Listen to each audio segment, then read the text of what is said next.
එහෙමනම් අපි ගිය සතියේම ප්‍රශ්න ටිකක් අහලම වැඩේ පටන් ගමු. right? ගිය සතියේ කොටස් ටිකෙන් ප්‍රශ්න ටිකක් අහලම වැඩේ පටන් ගමු. ටික වෙලාවක් අරගෙන අපි ප්‍රශ්න ටිකක් අහමු. ඔන්න පළවෙනි ප්‍රශ්නය. පළවෙනි ප්‍රශ්නය මම දෙනවා අපේ නම් ලිස්ට් එකේ ඉන්න පිළිවෙලට ප්‍රශ්න ටික දීගෙන යනවා.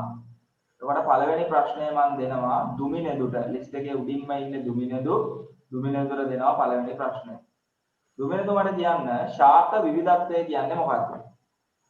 ශාක විවිධත්වය කියන්නේ මොකක්ද? ශාකයෙන්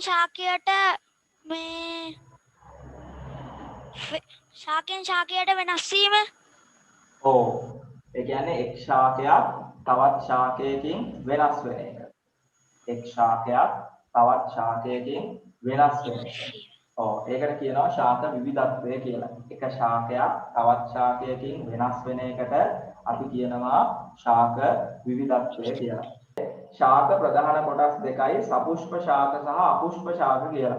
මේ නිකන් මේ රූපේ තියෙන ශාක ගොඩාක් දාලා ළඟ ওই ශාක ප්‍රධාන කොටස් දෙකකට බෙදන්න පුළුවන් සපුෂ්ප ශාක සහ අපුෂ්ප ශාක කියලා. පුෂ්ප හටගන්න ශාක වලට කියනවා සපුෂ්ප ශාක කියලා. මල් පිපෙන ගස්. පුෂ්ප හටගන්නේ නැති ශාක. ඒ කියන්නේ මල් පිපෙන්නේ නැති ගස්. ඒවට කියනවා අපුෂ්ප ශාක කියලා. එහෙනම් අපි අපට තියෙන ශාක ප්‍රධාන කොටස් දෙකයි. මොකක්ද ළමයි කොටස් දෙක? සපුෂ්ප ශාකයි අපුෂ්ප ශාකයි. ඒ තමයි වර්ග දෙක. ඊට පස්සේ පුතේ මම ජිනුලිගෙන් අහනවා ඊළඟ ප්‍රශ්නේ. ජිනුලි මම මේ පෙන්නන ශාක සපුෂ්ප ශාකද අපුෂ්ප ශාකද කියලා පුතා කියන්න ඕනේ. මම පෙන්නනවා ශාක කීපයක් පුතා කියන්න ඕනේ ඒවා සපුෂ්ප ශාකද අපුෂ්ප ශාකද කියලා. ජිනුලි ලෑස්තිද වැඩේට? ඔව් සර්. මට කියන්නකෝ මේක මොන ශාකයක්ද කියලා. ජිනුලිට කියන්න තියෙන්නේ. පුෂ්ප ශාකයක්. ඔව් මේක සපුෂ්ප ශාකයක්. මේක කරපිංචා, මේක සපුෂ්ප ශාකයක්. කරපිංචා කියන්නේ සපුෂ්ප ශාකයක්. සපුෂ්ප ශාකයක්ද අපුෂ්ප ශාකයක්ද? අපුෂ්ප. ඔව් මේක පර්ණාංග කියන කොටසට අයිති. මේක අපුෂ්ප ශාකයක්. right? මීවන කියලා කිව්වත් වරදක් නැහැ. මේක අපුෂ්ප ශාකයක්. හරි. ඊට පස්සේ ඊළඟ කොටස මේකත් ඒකමයි මීවන වර්ගයක් අපුෂ්ප ශාකයක්. විශේෂයෙන් දැන් සපුෂ්ප ශාක ඔයා ගොඩක් ඒවා දන්නවා. ඒක රූප සටහන් වලින් පෙන්වන්න තරම් දෙයක් නැහැ. ඒ නිසා මම සපුෂ්ප ශාක පෙන්වනවට වඩා අපුෂ්ප ශාක පෙන්වන්න උත්සාහ කළා. මේ මොන ගහද? ජිනුලි. මේක මඩු ගහ. මොකද පුතේ? මඩු. නැත්තම් මේකට සයිකස් කියලා කියනවා. මේක අපුෂ්ප ශාකයක්. මේ තියන්නේ මේ සයිකස් ශාකයේම පොඩි කොටසක්. ඒ සයිකස් ශාකයේ මැද මේ වගේ කෝන් එකක් හැදෙනවා. මේක මලක් නෙවෙයි. ඊට පස්සේ මේ තියෙන්නේ මොකද්ද? ජිනුලි කියන්නේ මේ මොකද්ද කියලා අපි දෙන්නනේ කතා කරගෙන ඉතියේ දැන්. මේක ගහක් උඩ හැදෙන ගහක් අපි ශාකයක්. right? මේක බේදුරු. මොකද පුතේ? බේදුරු. මේකත් අපුෂ්ප ශාකයක්. ගොටුව වගේ හැදෙන්නේ දැකලා ඇති මේක ඔයගොල්ලෝ ගොඩක් වෙලාවට තියෙනවා ගස්වල. මේක බේදුරු කියන අපි ශාකය. right? බේදුරු. ඒක අපුෂ්ප ශාකයක්. ඒකත් අපුෂ්ප ශාකයක්. හරි පුතේ. එතකොට මම මේ පෙන්නුවේ අපුෂ්ප ශාක වලට උදාහරණ. මොකද ඔයා අපුෂ්ප ශාක ටිකක් දැකලා අඩුයි ඒ නිසා. හරි. දැන් මම ඔන්න ඔයාගේ පොතේ තියෙන උදාහරණ ටික ඉක්මනින් කතා කරගෙන යනවා. කායකද මම මේ පාර කතා කරන්නේ? දුමෙනුදු එක්ක කතා කළා. චමෝත් එක්ක කතා කළේ නැහැ. චමෝත් කියන්නේ පුතේ රෝස සපුෂ්ප ශාකයක්ද අපුෂ්ප ශාකයක්ද? හරි. ඉක්මන් කරන්න. අපුෂ්ප. සපුෂ්ප. අපුෂ්ප ශාකයක්. මීවන වර්ග සපුෂ්ප ශාකයක්ද අපුෂ්ප ශාකයක්ද? අපුෂ්ප. අපුෂ්ප ශාකයක්. ඉද්ද සපුෂ්ප. ගාඩ්නියා සපුෂ්ප. කූඩලු සපුෂ්ප. මීවන වර්ගයක්. අපුෂ්ප. අපුෂ්ප ශාක. පැහැදිලි. හරි. ඊට පස්සේ මම ඊළඟ chance එක දෙනවා දිදුල මගෙත් එක්ක කතා කරා. ඉන්න පුතේ මම පිළිවෙලට පහලට අරන් යන්නේ ලිස්ට් එක. දිදුල මගෙත් එක්ක කතා කරා. දුමිනිදු මගෙත් එක්ක කතා කරා. හිමේෂිට කතා කරන්න තියෙන්නේ. හිමේෂි කියන පුතේ. ඕලු සපුෂ්පද අපුෂ්පද? අපුෂ්ප පාසි අපුෂ්ප අපුෂ්ප. පාසි කියන එක අපුෂ්ප ශාකයක්. සල් සපුෂ්ප සපුෂ්ප ශාකයක්. නෙළුම් සපුෂ්ප සපුෂ්ප ශාකයක්. මඩු අපුෂ්ප අපුෂ්ප ශාකයක්. මම අර පුතාට මඩු 10 රූපයක් පෙන්නුවේ හද චුට්ටකට කලින්. ඒක අපුෂ්ප ශාකයක්. මල් හට ගන්න නැති එක. වද සපුෂ්ප පුෂ්ප ශාකයක්. මෑ සපුෂ්ප සපුෂ්ප ශාකයක්. හොඳයි. ඊට පස්සේ අපි යනවා ඊළඟ දරුවා ළඟට. ජිනුලි මගෙත් එක්ක කතා කරා. ඊළඟට කසුන් පුතා. ඉතින් කසුන් කියනකො කරපිංචා. මොකද කියන්නේ? සපුෂ්පද අපුෂ්පද? සපුෂ්ප ශාකයක්. මල් පිපෙනවා. බේදුරු වෙයිද? බේදුරු. අපුෂ්ප අපුෂ්ප ශාකයක්. කටරළු අපුෂ්ප කටරළු සපුෂ්පයි නෙමෙයි මල් පේන්නේ. මේ තියෙන මල්. මං කිව්වේ අපුෂ්ප කියලා. හොඳයි. කටරළු සපුෂ්ප. සමන් පිච්ච අපුෂ්ප සයිප්‍රස් අපුෂ්ප පොල් සපුෂ්ප සල්වීනියා අපුෂ්ප. සල්වීනියා අපුෂ්ප. මල් පිපෙන්නේ නැහැ. හරි. පැහැදිලි. මෙච්චරයි තේරුම් ගන්න ඕනේ. අපි අවට තිබෙන ශාක අපිට ප්‍රධාන කොටස් දෙකකට බෙදන්න පුළුවන්. එක් වර්ගයකට කියනවා සපුෂ්ප ශාක කියලා. අනිත් වර්ගයකට කියනවා අපුෂ්ප ශාක කියලා. මල් හට ගන්නවා නම් ඒවා සපුෂ්ප ශාක. මල් හට ගන්නේ නැත්නම් ඒවා අපුෂ්ප ශාක. ඊට පස්සේ පුතේ ශාකයක ප්‍රධාන කොටස් ගැන ඔයාට අදහසක් තියෙන්න ඕනේ. ශාකයක පස මට්ටමින් ඉහළ පවතින සම්පූර්ණ කොටස් වලට කියන නමක් තියෙනවා. පරෝහය ඉන්න පුතේ මං අහන කෙනාට උත්තරය දෙන්න ඕනේ. පෙසඳු මට කියන්න ශාකයක පස මට්ටමින් ඉහළ තියෙන කොටස් වලට කියන නම මොකක්ද? පෙසඳු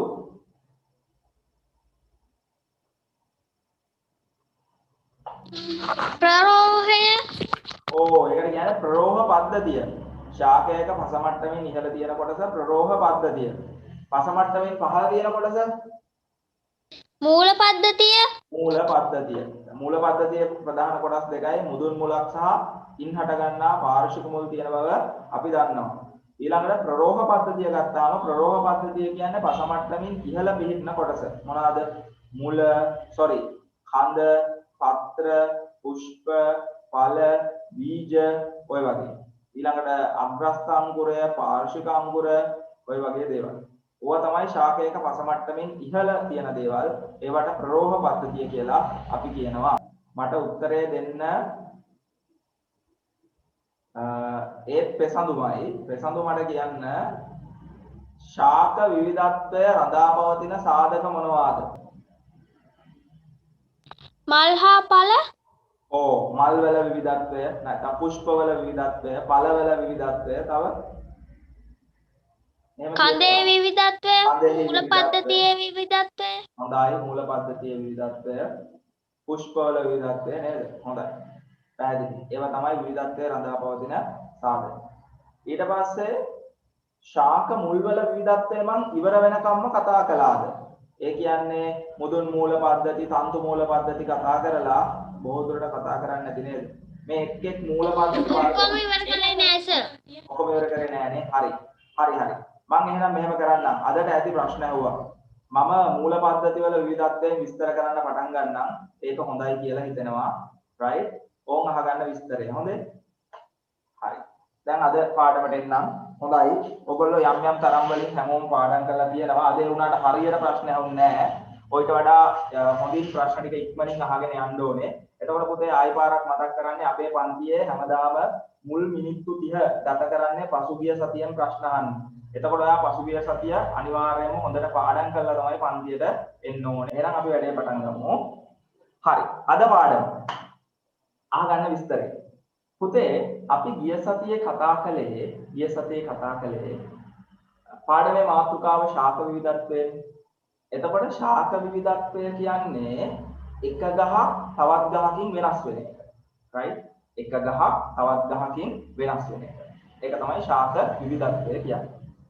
එතකොට පුතේ පුතාට මතක ඇති ගිය සතියේ අපි විස්තර කරා ගහක තියනවා කියලා කොටස් ගණනාවක්.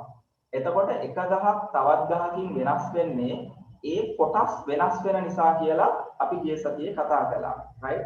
මතක් කරලා දෙනවා නම් ගිය සතියේ අපි ගහක් ඇඳලා මෙන්න මේ විදිහට ගහක තියෙන මූලික කොටස් ටික. right? අපේ පාඩමේ මාතෘකාව ශාක විවිධත්වයනේ. ඒ කියන්නේ එක ගහක් තවත් ගහකින් වෙනස් වෙන්නේ. එතකොට පුතේ එක ගහක් තවත් ගහකින් වෙනස් වෙන්නේ ඒ ගහේ කොටස් වෙනස් වෙන නිසා කියලා අපි කතා කරා. ඒ කියන්නේ එක ගහක කඳ වගේ නෙවෙයි තව ගහක කඳ. එහෙමනේ අපි කිව්වේ මතක ඇති. එක ගහක මූල පද්ධතිය වගේ නෙවෙයි තව ගහක මූල පද්ධතිය. එක ගහක පත්‍ර වගේ නෙවෙයි තව ගහක පත්‍ර. එක ගහක ඵල නැත්නම් ගෙඩි වගේ නෙවෙයි තව ගහක ගෙඩි. ඔය විදිහට අපි කතා කරා. ඒ නිසා එක ගහක් තවත් ගහකින් සම්පූර්ණයෙන් වෙනස්. ඒ වෙනසට අපි කිව්වා ශාක විවිධත්වය කියලා. ඊට පස්සේ පුතේ අපි ගිය සතියේ කතා කරන්න පටන් ගත්තා මුල් වල විවිධත්වය සහ පුෂ්ප වල විවිධත්වය. ඕකෙන් පුෂ්ප වල විවිධත්වය අපි කතා කරලා ඉවර කරා. ඒකෙන් කියුනේ එක ගහක මල් වගේ නෙවෙයි තව ගහක මල් ඒවා සම්පූර්ණයෙන් වෙනස්. කොහොමද වෙනස් වෙන්නේ? කොහොම එන විස්තරයක් ගිය සතියේ අපි මල් ගැන කතා කළා. ඊට පස්සේ අපි ගිය සතියේ අන්තිමට කතා කරේ මුල් වල විවිධත්වය. ගහක මුල් වල තියෙන විවිධත්වය. ඒ කියන්නේ එක ගහක මුල තවත් ගහක මුලෙන් වෙනස් වෙන්නේ කොහොමද කියන එක. ඒක තමයි මුල් වල විවිධත්වය කියලා කිව්වේ. පුතාට මතක නම් එතනදී අපි පළවෙනි දේ විදියට කතා කළා ගහක මූල පද්ධතියෙන් ගහට ඉටු වෙන වැදගත්ම ප්‍රයෝජනය මොකක්ද කියලා. මොකද පුතේ ප්‍රයෝජනය? පළවෙනිම ප්‍රයෝජනය ගහක මූල පද්ධතියෙන් තමයි ඒ ගහ පසට හයි වෙන්නේ. ගහක මූල පද්ධතියෙන් තමයි ඒ ගහ පසට හයි වෙන්නේ. පළවෙනි ප්‍රයෝජනය ශාකය පසට සවි කිරීම. ශාකයක මූල පද්ධතියෙන් ඉටු වෙන පළවෙනි වැඩේ. ඊට පස්සේ අපි කතා කළා පුතාට මතක නම් මූල පද්ධතිය තමයි ගහකට අවශ්‍ය ජලය සහ ಖනිජ ලවණ උරා ගන්න. ගහකට තමන්ගේ ජීවිතය පවත්වාගෙන යන්න ජලය ඕනේ. ಖනිජ ලවණ ඕනේ. ඒ ජලය සහ ಖනිජ ලවණ ගහට උරාගන්නේ මූල පද්ධතිය. පුතාට මතක ඇති. එතකොට පුතේ ගහක මූල පද්ධතිය මගින් ඉටුවන පළවෙනි කාර්යය ශාකය පසට සවි කිරීම. දෙවැනි කාර්යය පසෙන් ජලය සහ ಖනිජ ලවණ අවශෝෂණය කිරීම. ඒක තමයි දෙවැනි කාර්යය. right? ඊළඟට ඔය කාර්යයන් දෙක මේ ලෝකේ තියෙන ඕනම ගහක ඕනම මුලකින් කරනවා. right? එළිය ඕනම ගහකට මුල් තියෙනවනේ. ඒ හැම මුලකින්ම මේ වැඩ දෙක කරනවා. මොකද්ද වැඩ දෙක? එකක් ගහ පසට හයි කරනවා. ඊළඟ වැඩේ පසෙන් ජලය හා ಖනිජ ලවණ අවශෝෂණය කරනවා. ඔය දෙක කරනවා. ඊට පස්සේ පුතේ අපි කතා කළා ඔය කාර්යයන් දෙකට අමතරව වෙන වෙන අමුතු වැඩ කරන විශේෂ මුල් ಜಾති තියෙනවා කියලා. ඒ අමුතු වැඩ කරන විශේෂ මුල් ಜಾති තියෙන්නේ සමහරක් දස්වල විතරයි කියලා අපි කතා කළා පුතාට මතක ඇති. සමහරක් දස්වල විතරයි මේ විශේෂ මුල් වර්ග තියෙන්නේ. එතකොට පුතේ මොනවද මේ මුල් වර්ග? ඒවැයින් එකක් අපි මුලින්ම කතා කළා පුතාට මතක නම් කරුමුල්. ගිය සතියේ අපි කරුමුල් ගැන කතා කළාද පුතේ? කවුරු හරි මට මතක් කරලා දෙන්න කරුමුල් ගැන කතා කරාද කියලා අපි ගිය සතියේ? ඔව් සර්. මම ආයි පාරක් චුට්ටක් අද මතක් කරන්නම් අලුත් යාළුවෝ කීප දෙනෙකුත් ඉන්න නිසා නුග ගහේ තමයි කරුමුල් තියෙන්නේ. මේක සාමාන්‍යයෙන් දකින්න ලැබෙන ඒ කියන්නේ සාමාන්‍ය මුලක් නෙමෙයි විශේෂ මුලක්. right? ඔයාලට මතක ඇති. මෙන්න මේ රූපේ හොඳයි. right? බලමු මේ රූපේ බලමු. එතකොට මේ විශේෂ මුලක් මොකද්ද මේ විශේෂ මුලෙන් ඉටු කරන කාර්ය මේවා හටගන්නේ මේ තියෙන්නේ දැන් මේ මුලේ මේ ගහේ ඔයාට පේනවා මේ මෙතනින් පටන් ගන්න මුල් තියෙනවා මේ තියෙන්නේ මෙහෙම මුල් ඔයා දැකලා නැහැනේ කවදාවත් මං කියන්නේ මේ ගහේ ඇර වෙන ගස්වල එතකොට මේක විශේෂ මුලක් සාමාන්‍ය මුලක් නෙමෙයි විශේෂ මුලක් මේකට කියනවා කරු මුලක් කියලා පුතේ මේ කරුමුල අත්තකට හේතු වෙලා අත්තකට ආධාරකයක් විදියට වැඩ කරනවා right අත්තකට ආධාරකයක් විදියට වැඩ කරනවා එතකොට මේ අත්ත පෙරලිලා වැටෙන එක නවත්තන්න අත්තු වලට ආධාරකයක් ලෙස ක්‍රියා කරන විශේෂ මුල් වර්ගයක් මේවට කියනවා පුතේ කරුමුල් කියලා එතකොට ඔන්න විශේෂ මුල් වර්ග කියාගෙන යන්නේ පළවෙනි එක කරුමුල් වල කාර්ය අතු වලට ආධාරකයක් ලෙස ක්‍රියා කිරීම උදාහරණය නුග ගහ. නුග ගහේ අතු ගොඩක් බරයි. ඒ නිසා ඒවා වැටෙන්න පුළුවන්. ඒක නවත්තන්න ඒකට කරුවක් විදියට මෙයා වැඩ කරනවා. ඒ නිසා කරු මුල් කියලා කියනවා. ඒක කරු මුල් සඳහා උදාහරණයක්. ඊට පස්සේ පුතේ තව මුල් జాතියක් තිබ්බා කයිරු මුල් කියලා. විශේෂ මුල් වර්ග. කයිරු මුල්. right? මේක තියෙනවා වැටකෙయ్య ගහේ. වැටකෙయ్య ගහේ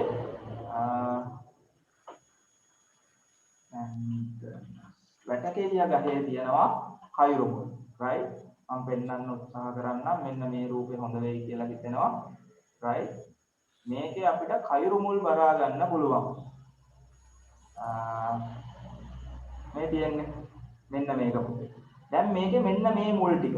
පුතාට පේනවා ඇති කියලා හිතනවා. මේ මුල් ටික. මේ මුල් ටික පටන් ගන්න පුතේ මේක නම් කඳකින් පටන් ගන්න. එතකොට මේක කරු මුල්. මේ අත්තකින් පටන් ගන්න. අත්තකින් පටන් ගන්න නිසා මේක කරු මුලක්. අත්තකින් පටන් ගන්න ඒවා කරු මුල්නේ. කඳෙන් මෙන්න මේ මුල බලන්න. මේ මුල. මේක පටන් ගන්න කඳෙන්. ගහේ කඳෙන්. උඩෙන්. right? මේ ගහේ කඳෙන් පටන් ගන්න මෙන්න මේ මුල් මේවට කයිරු මුල් කියලා කියනවා. මොනවා කියලාද පුතේ? කයිරු මුල් කියලා කියනවා. අන්න හරි. මේක කරු මුල්, මේක කයිරු මුල්. කරු මුල් පටන් ගන්න අතු වලින්. කරු මුල් වල කාර්ය අතු වලට ආධාරකයක් ලෙස වැඩ කරන එක. මේක කයිරු මුල්. කයිරු මුල් වල කාර්ය කඳට ආධාරකයක් ලෙස වැඩ කරන එක. right? මේක තමයි කයිරු මුල. කයිරු මුල් කඳට ආධාරකයක් ලෙස ක්‍රියා කරනවා. තව තියෙනවා පුතේ මේ තව මුල් జాතියක් ඒවට කියනවා ඉන්න මම පෙන්නන්නම් ආලග්න මුල් කියලා. මේක තියෙනවා ගම්මිරිස් බුලත් වගේ ඒවායේ ආලග්න මුල් තියෙනවා. right? ගම්මිරිස් බුලත් වගේ ඒවායේ තමයි ආලග්න මුල් තියෙන්නේ. ඒ ආලග්න මුල් වල කාර්ය මේවා ගොඩක් වෙලාවට අර කඳ එච්චර හයිය නැති වැල් වගේ ඒවායේ තමයි තියෙන්නේ. කඳ එච්චර හයිය නැති වැල් වගේ ඒවා තමයි තියෙන්නේ. එතකොට ඒවට මේ උඩට නගින්න වෙනත් ගහක එල්ලිලා උඩට නගින්න ඕනේ. ඒතර වෙනත් ගහක එල්ලිලා උඩට නගින්න ආධාර වෙන ඒ මුල් වලට ආලග්න මුල් කියලා කියනවා. මම පෙන්නන්නම් පුතාට මේ තියෙන රූපය. කොහොම බලන්නකෝ. මේකේ ඇයි මෙච්චර ස්ලෝ වෙලා? හරි. මේ තියන්නේ අර ලොකු හයිය ගහ. මේ ලොකු හයිය ගහට මේ තියෙන වැලක්නේ. මේ වැල ඇලෙන්නේ මෙන්න මේ මුල් වලින්. මේ තියෙන බදාගෙන ඉන්නේ අර ලොකු ගහ. ඒක බදාගෙන තමයි උඩ යන්නේ. එතකොට මෙන්න මේ මුල් జాතිය. මේවට කියනවා ආලග්න මුල් කියලා. ඒතර ආලග්න මුල් වලින් කරන්නේ වැලක් ඉහළට නැගීම සඳහා ආධාර වෙනවා වෙන ගහක ඇතිලා ශක්තිමත් කඳක ඇතිලා. ඒක තමයි මේ මුල් වර්ගයේ කාර්යය. right? මොකද්ද මේ මුල් වර්ගය ළමයි? කොහොමද ඇහෙන්නේ නැහැ කියන්න බලන්න. ආලග්න මුල්. ආලග්න මුල්. අන්න හරි. දැන් අපි විශේෂ කාර්යයන් ඉටු කරන මුල් වර්ග තුනක් කතා කරා. පළවෙනි එක මොකද්ද දරුවනේ? පළවෙනි එක කරු මුල්. දෙවෙනි එක මොකද්ද? කරු මුල්. කයිරු මුල්. කයිරු මුල්. අන්න හරි. තුන්වෙනි එක මොකද්ද අපි කතා කරපු? ආලග්න මුල්. අන්න හරි. ඔන්න යනවා පුතේ අපි හතරවෙනි එකට. මේක කතා කරානේ මේක මොකද්ද මේ මොන මුලක්ද මේකේ තියෙන්නේ? ඕක කියන්න බලන්න. කරු මුල්. අන්න හරි. ඊට පස්සේ මෙන්න මේකට කියනවා වායව මුල් කියලා. මේක ඕකිඩ් ගහක් පුතේ. අර පේනවා ලස්සනයි මේ තියෙන ඕකිඩ් මල්. මේකට කියනවා වායව මුල් කියලා. මෙන්න මේ තියෙන සුදු පාට මුල් ඒවා වායව මුල්. මේ වායව මුල් පොළවට සම්බන්ධ වෙන්නේ නැහැ. ඔයා දන්නවා ඕකිඩ් ගස් පොළවට සම්බන්ධ කරලා හදන්නේ නැහැ. ඒක අපිශාකයක්නේ. වෙනත් ගස් උඩ තමයි හැදෙන්නේ. එතකොට මේ වායව මුල් පොළවට සම්බන්ධ වෙන්නේ නැහැ. ඒතර වායව මුල් වලින් මොකද කරන්නේ? වායව මුල් වලින් පසේ තියෙන ජල වාෂ්ප උරා ගන්නවා. ඒකයි කරන්නේ. right? වායව මුල් වලින් පසේ තියෙන ජල වාෂ්ප මේ පසේ නෙමෙයි වායු ගෝලය. මේ අවට තියෙන වාතයනේ වායු ගෝලයනේ. දැන් මේක උඩනේ එල්ලලා තියෙන්නේ. ඒතර මේ අවට තියෙන වාතය. ඒ වාතයේ ජල වාෂ්ප තියෙනවා. ඒ වාතයේ තියෙන ජල වාෂ්ප උරා ගන්න එක තමයි වායව මුල් වල කාර්යය. ඔන්න පුතේ ඊළඟ මුල් වර්ගය එතකොට වායව මුල්. වායව මුල් වල කාර්යය පසෙන් ජල වායු ගෝලයෙන් ජල වාෂ්ප උරා ගන්න. අයිවාරක් කියනවා වායු ගෝලයෙන් ජල වාෂ්ප උරා ගන්න. ඒක තමයි වායව මුල් වල කාර්ය. right. දැන් මුල් වර්ග කීයක් කිව්වද ළමයි? 4ක් සර්. 4යි. පළවෙනි එක 4යි සර්. පළවෙනි එක කරුමුල්. කරුමුල්. දෙවෙනි එක කරුමුල්. කයිරුමුල්. කයිරුමුල්. දෙවෙනි එක ආලග්න මුල්. මුල්. හතරවෙනි එක වායමුල්. වායව මුල්. නියමයි. හොඳයි. වායව මුල්. ඊට පස්සේ පුතේ ඊළඟ මුල් જાතිය මේක. මේකට කියන්නේ වායුධර මුල් කියලා. පටලව ගන්න එපා. මොකද්ද මේකට කියන්නේ? වායුධර මුල්. කලින් එක කිව්වේ වායව මුල්, මේක වායුධර මුල්. වායුධර මුල් වල කාර්ය පුතේ මේ වායුධර මුල් කියන්නේ මේ උල් වගේ තැන් තැන් වල හැමතැනම තියෙන්නේ. කිරල ගහේ මේවා තියෙනවා වැඩිපුර. කිරලා බෙහෙම ගන්න මේකෙන් මේ කපලා. මේ කිරල මුල් මෙහෙම උඩට මුල් තියෙනවා. මේ මුල් ඔක්කොම සමහරට මේ ගහට අයිති මුල් වෙන්න පුළුවන්. මේ ගහට අයිති මුල්. right? ඔය මුල හැදෙන්නේ මෙහෙමයි. මම රූපයක් ඇඳලා පෙන්නනවා නම් ඔය මුල හැදෙන්නේ මෙහෙමයි. දැන් ඔයාලා හිතන්නකො මේ තියෙන්නේ මේ ගහ කියලා. එතකොට මේ ගහේ මුල මෙහෙම පොළව යටින් යනවා. කොහොම යනවා. right? පොළව යටින් යන ගමන් සැරෙන් සැරේ ඔන්නෝම උඩට මුල් හදනවා. ඔන්නෝම මුල් හදනවා. එතකොට මෙන්න මේ උඩට ආපු මුල් මේවා තමයි මොන මුල් කියන්නේද පුතේ? වායුධර මුල් කියලා කියන්නේ. අන්න හරි. මේ උඩට ආපු මුල්. right? මේ ගහේ මුල මේ පොළව යටින් යනවා. යන අතර සැරෙන් සැරේ උඩට මුල් හදනවා. ඒවට කියනවා වායුධර මුල්. ඒතර පුතේ වායුධර මුල් වල මොකද පුතේ? මම ওই වායුධර මුල් දැකලා තියෙනවා. හොඳයි. නියමයි. ඒතර මේවා වායුධර මුල්. මේ වෙන කාර්යය වායුගෝලයෙන් වාතය ලබා ගන්න එක. මේ වායුගෝලය මෙහි තියෙන වාතය මේ මුල් වායුගෝලයෙන් වාතය ලබා ගන්නවා. ඒකයි කරන්නේ. පැහැදිලි ඇති. කලින් මුල කරේ වායුගෝලයෙන් ජල වාෂ්ප ගත්තා. වායව මුල්. වායුධර මුල් කරන්නේ වායුගෝලයෙන් වාතය ලබා ගන්න එක. right? වායුගෝලයෙන් වාතය ලබා ගන්න එක. පැහැදිලි? මේවා වායුධර මුල්. right. දැන් ගොඩක් කිව්වා. මේ මුල මොකද්ද කියලා කියන්න බලන්න කට්ටිය මතක නම් කලින් කිව්ව මුලක් මේක. කයිරුමුල්. කයිරුමුල්. කයිරුමුල්. ඔව් කයිරුමුල්. ඔව් කයිරුමුල් වල කාර්යය මොකක්ද? කයිරුමුල් වල කාර්යය කඳ ශාකයේ කන්දට අමතරව ආධාරකයක් ලෙස ක්‍රියා කිරීම. අන්න හරි. ශාකයේ කඳට ආධාරකයක් ලෙස ක්‍රියා කිරීම. තමයි කාර්යය. හරි. ඊට පස්සේ මෙන්න මේක විශේෂයි. මේක නිදි කුඹ ගහක මුලක් පුතේ. නිදි කුඹ ගහක් කියලා හිතන්නකො මේක නිදි කුඹ ගහක මුල.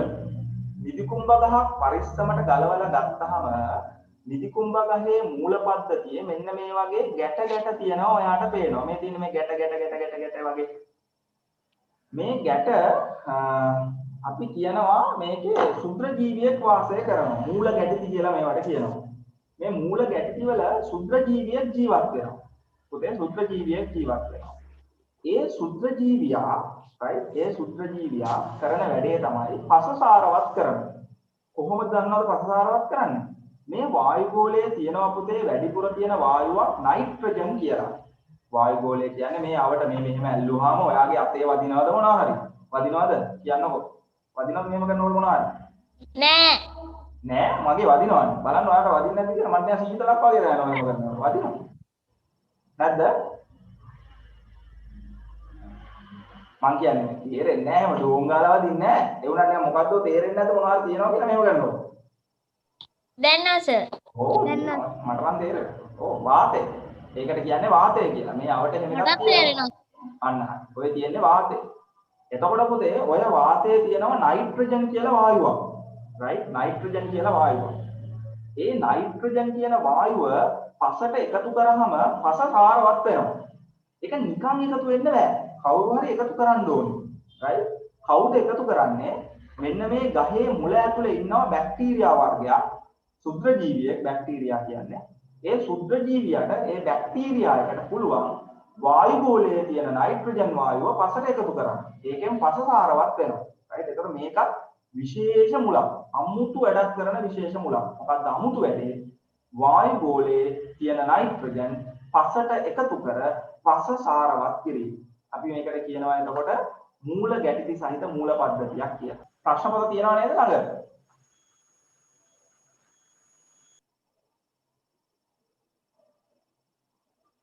මේ බලන්නකො මේ මුල් જાතිය. මේකත් විශේෂ මුලක්. මේ කැරට් කාලා තියනවද කැරට්? ඔව්. ඔව්. ඔව් සර්. ඔව් සර්. මේ කැරට් කියන්නේ මුලක්. ඔයා කන්නේ මුල. මුදුන් මුල. ගහේ මුදුන් මුල. කැරට් කියන්නේ මුදුන් මුලක්. කැරට් කියන්නේ ගහක මුදුන් මුලක් පුතේ.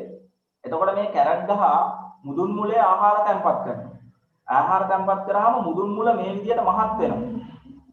මේ විදියට මහත් වෙනවා. මේ මුලේ අග්ගිස්ස මේ බලන්න. මේ තියෙන මුලේ ඉතුරු ටික. මේ තියෙන මේ මුලේ අග්ගිස්ස මේ. මේ හරිය මහත් වෙලා කැම තැන්පත් කරනවා. එතකොට ඔයා මොකද කරන්නේ? ඕක කනවා. එතකොට මේක මුදුන් මුලක්, විශේෂ මුදුන් මුලක්. මේකට කියනවා ස්කන්ධ ආහාර සංචිත කරන මුලක්. right? ආහාර සංචිත කරන මුලක්. සමහර මුල් වල ආහාර සංචිත කරනවා. ඒකට උදාහරණයක් කැරට්. ඊට අමතරව බීට්. මේ තියෙන බීට් නේ. බීට් වල මුදුන් මුලේ ආහාර තැන්පත් කරනවා. ඊට අමතරව තව උදාහරණයක් තියෙනවා. මේ තියෙන්නේ මොකද්ද? මඤ්ඤොක්කා. මඤ්ඤොක්කා වල පැති මුල් වල පාර්ශ්වික මුල් වල ආහාර තැන්පත් කරනවා. මේක පාර්ශ්වික මුලක් නේ පැති මුලක්. ඒ පැති මුල් වල ආහාර තැන්පත් කරනවා මඤ්ඤොක්කා වල. හරි. ඔය ටික තමයි අපිට කතා කරන්න තියෙන්නේ. ඊට පස්සේ අද අපි ඊළඟට කතා කරන්න යනවා මොකක් ගැනද? මූල පද්ධති විවිධත්වය ඉවරයි. මේ තියෙන්නේ කඳන් වල විවිධත්වය. පුතේ එක ගහක කඳ වගේ නෙවෙයි තව ගහක කඳ. ඒ කියන්නේ අඹ ගහේ කඳ වගේද කොස් ගහේ කඳ. කොස් ගහේ කඳ වගේද පුවක් ගහේ කඳ. පුවක් ගහේ කඳ වගේද පොල් ගහේ කඳ. ඔය විදිහට බැලුවාම ගහෙන් ගහට කඳේ ස්වභාවය වෙනස් වෙනවා. ඒ යටතේ අපිට කඳන් වල තියෙන ප්‍රධානම වෙනස කඳන් වල අඳුර ගන්න ලැබෙන ප්‍රධානම වෙනස තමයි සමහර ගස්වල කඳන් අතු බෙදෙනවා. right? සමහර ගස්වල කඳන් අතු බෙදෙනවා. සමහර ගස්වල කඳන් අතු බෙදෙන්නේ නැහැ. දැන් උෂාකි ඔයා පොල් ගහ ගැන මොකද හිතන්නේ? පොල් ගහේ කඳ අතු බෙදෙනවද නැද්ද? මොකද කියන්නේ උෂාකි? අතු බෙදෙන්නේ නැහැ. අතු බෙදෙන්නේ නැහැ. එතකොට කොස් ගහේ කඳ අතු බෙදෙනවද නැද්ද? අතු බෙදෙනවා සර්. අතු බෙදෙනවා. right? එතකොට පොල් ගහේ කඳ අතු බෙදෙන්නේ නැහැ. කොස් ගහේ කඳ අතු බෙදෙනවා. ඒක වෙනසක් නේ, විවිධත්වයක් නේ. ඒ කඳන් දෙක වෙනස්. එකක අතු බෙදෙනවා අනිත් එකේ අතු බෙදෙන්නේ නැහැ. ඒක වෙනස්. ඒක එක වෙනසක්. ඊළඟට පුතා දැකලා ඇති සමහරක් කඳන් හෙන මහතයි. සමහරක් කඳන් හෙන හීනි. චූටි හීනි ඒවත් තියෙනවා ලොකු ඒවත් තියෙනවා. ඒකක් වෙනසක් නේ. සමහර කඳන් මහතයි, සමහරක් කඳන් හීනි. තව තියෙනවා. සමහරක් කඳන් එච්චර හයිය නෑ. දැන් කොස් ගහක් වගේ ගත්තොත් සෑහෙන ශක්තිමත්. බුරුත කළුවර වගේ ගස් වල කඳ ඉතාම ශක්තිමත්.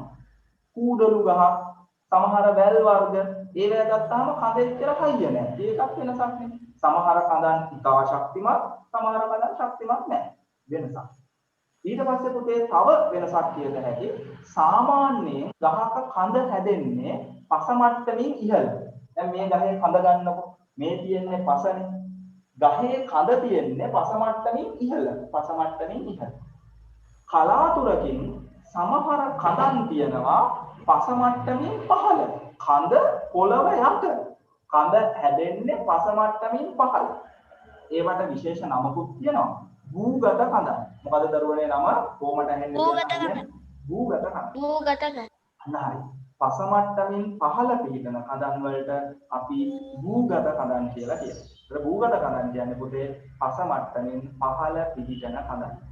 right? පස මට්ටමින් පහළ පිහිටන කඳන් ඒවට කියනවා භූගත කඳන් කියලා. බිම දිගේ යන කඳන් වලට මොනවා කියලාද කියන්නේ?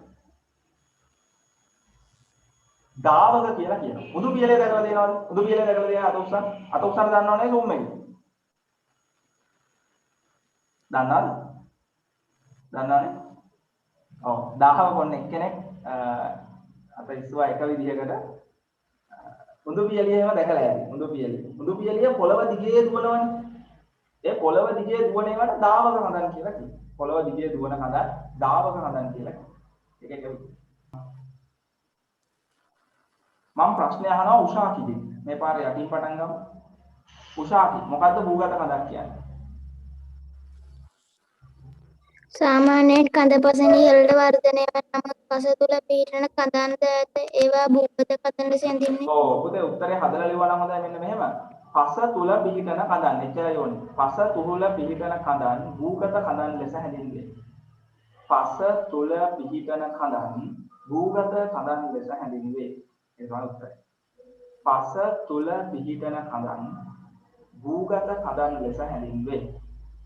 ගුරු, අර්තාපල්, කිරියල, ලීක්ස්, ලුණු. උදාහරණ කියලා දාලා මේ උදාහරණ ටික ලියන්න. ඉඟුරු, අර්තාපල්, කිරියල, ලීක්ස්, ලුණු. ශාකපත්‍රවල විවිධත්වය කතා කරන්න කලින් පුතාට ශාකපත්‍රයක කොටස් ටික ගැන අදහසක් තියෙනවා නම් වටිනවා. ප්‍රසාදු මේ අංක 1 කියන්නේ මොකක්ද? නාරටිය. වෘන්තය නේද? පත්‍ර වෘන්තය. ප්‍රසාදු නෙමෙයි උත්තර දුන්නේ. මන් තමයි සර්. ප්‍රසාදු පත්‍ර වෘන්තය. පත්‍ර වෘන්තය නටුව කියලා මේකට කියන්නේ නේ. වෘන්තය නටුව. එතකොට මෙන්න මේ හරිය මේ අංක 2 කියලා තියෙන හරිය මේක. පත්‍ර පාදය. පත්‍ර පාදය. හොඳයි. පත්‍ර පාදය.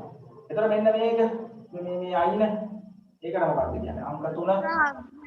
පත්‍ර ධාරය. පත්‍ර ධාරය. අංක 3. අන්න හරි. පත්‍ර 3 අංක 3 කියන්නේ පත්‍ර ධාරය. පත්‍ර වෘන්තය, පත්‍ර පාදය, පත්‍ර ධාරය. ඊට පස්සේ පුතේ කසුන්. කසුන් පුතා මට කියන්න මම අහන කෙනා කියන්න ඕනේ. කසුන් පුතා මට කියන්න මේ මොකක්ද මේ? මෙන්න මේක. අංක 7 මේ මොකක්ද? සර් මමද? ඔව් දිනුලි. පත්‍ර තලය. නෑ මේක පත්‍ර අග්‍රය. මේ පත්‍රයේ කෙළවරනේ පුතේ. පත්‍ර අග්‍රය. පත්‍ර තලය කියන්නේ මේ සම්පූර්ණ ප්‍රදේශය. ආන්න පුතේ. මේ සම්පූර්ණ ප්‍රදේශයේ පත්‍ර තලය. ඒ කියන්නේ මෙන්න මෙහෙම මම නම් කළොත් 5 කියලා කෙනෙකුට පත්‍ර තලය කියලා කියතේ. ඒක පත්‍ර අංක 4 කියන්නේ පත්‍ර අග්‍රය. 5 කියන්නේ පත්‍ර තලය. මේ සම්පූර්ණ ප්‍රදේශයේ පත්‍ර තලය. දිනුලිගෙන් තව එකක් ගන්නවා. මෙන්න මේක. අංක 6. මේ මොකක්ද? මැදනාරටිය. දිනුලි 6. හිමේෂි කියන්නේ හිමේෂි. මැදනාරටිය. මැදිනාරටිය. 6 කියන්නේ මැදිනාරටිය. එතකොට පුතේ මේ මොකක්ද? 7 කියන්නේ. හිමේෂිම කියන්නේ. මොකද 7 කියන්නේ? හිමේෂි. ශාකානාරටි නේද? 6 කියන්නේ මැදිනාරටිය, 7 කියන්නේ ශාකානාරටි. ශාකානාරටි. එතකොට ඒ ටික ඉවරයි. මේවා තමයි ශාකපත්‍රයක කොටස්. එතකොට පත්‍ර විවිධත්වය කියන්නේ මේ කොටස් ශාකයෙන් ශාකයට වෙනස් වෙනවා. මේ කොටස් ශාකයෙන් ශාකයට වෙනස් වෙනවා. එහෙම වෙනස් වෙන එකට අපි කියනවා ශාකපත්‍රයෙන් පත්‍රයට වෙනස් වෙනවා. එහෙම වෙනස් වෙන එකට පත්‍රවල විවිධත්වය කියනවා. ඒ කියන්නේ එක ශාකපත්‍රයක අග්ගිස්ස වගේ නෙවෙයි තව ශාකපත්‍රයක අග්ගිස්ස. එක ශාකපත්‍රයක පත්‍රපාදය වගේ නෙවෙයි තව ශාකපත්‍රයක පත්‍රපාදය.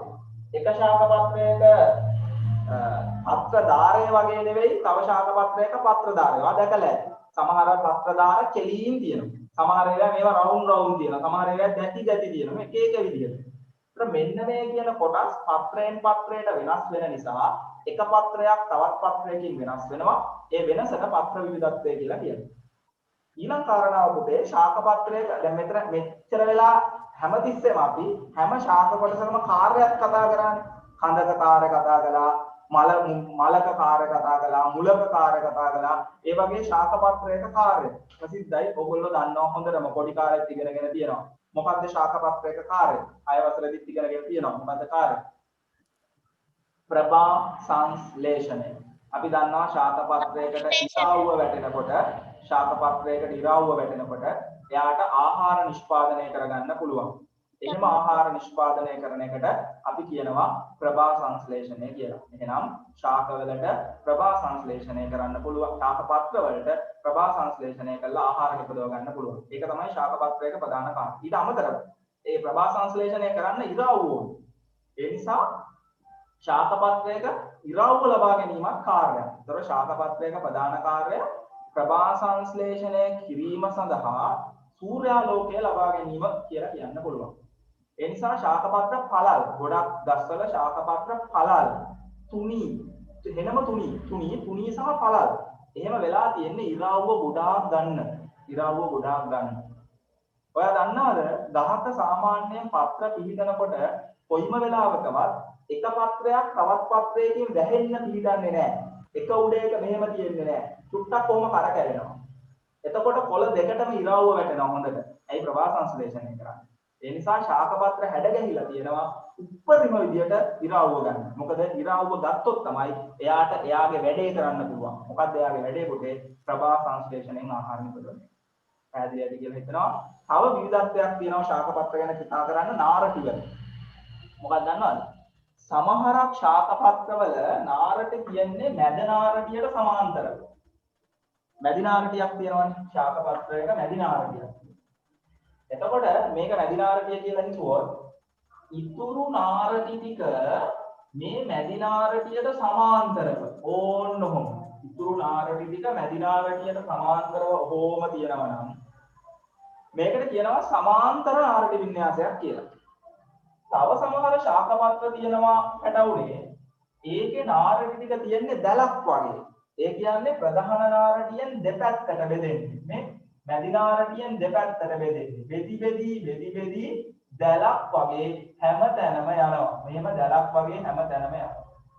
එහෙම යනවා නම් ඒකට අපි ජාලාකාර නාරටි වින්‍යාසයක් කියලා කියනවා. ඔන්න පත්‍ර විවිධත්වයේ තවත් එක කොටසක්. සමහර පත්‍රවලට තියෙන්නේ සමාන්තර නාරටි වින්‍යාසයක්. සමහර පත්‍රවලට තියෙන්නේ ජාලාකාර නාරටි වින්‍යාසයක්. සමාන්තර නාරටි වින්‍යාසයක් කියන්නේ පුතේ මැදි නාරටිය තියෙනවා. ඉතුරු නාරටි ටික ඒකත් එක්ක ඔහොම තියෙන්නේ සමාන්තර. එහෙනම් සමාන්තර. මැදි නාරටියෙන් දෙපැත්තට බෙදිලා දැලක් වගේ හැදෙනවා නම් ඒක ජාලාකාර නාරටි වින්‍යාසයක් කියලා කියනවා. මම පුතාට පටාස් ගාලා ඒකත් පෙන්වන්න උත්සාහ කරන්නම්. එහෙම කළා ටක් ගාලා අපි පන්තිය නවත්තනවා. මල්පලේක සමාන්තර නාරටි වින්‍යාසය. අන්න හරි. මේක සමාන්තර නාරටි වින්‍යාසයක් පෙන්වන්නේ. තව එකක් පෙන්වන්නම්. මේක මොන නාරටි වින්‍යාසයක්ද? ජාලාභ නාරටි වින්‍යාසය. ජාලාභ නැත්නම් ජාලාකාර නාරටි වින්‍යාසයක්. හොඳයි. ඒතර නාරටි වින්‍යාස වර්ග දෙකයි. එකක් සමාන්තර නාරටි වින්‍යාසය, අනිත් එක ජාලාකාර නාරටි වින්‍යාසය. හරි දරුවනේ. එහෙමනම් අද දවසේ අපි නවතිනවා.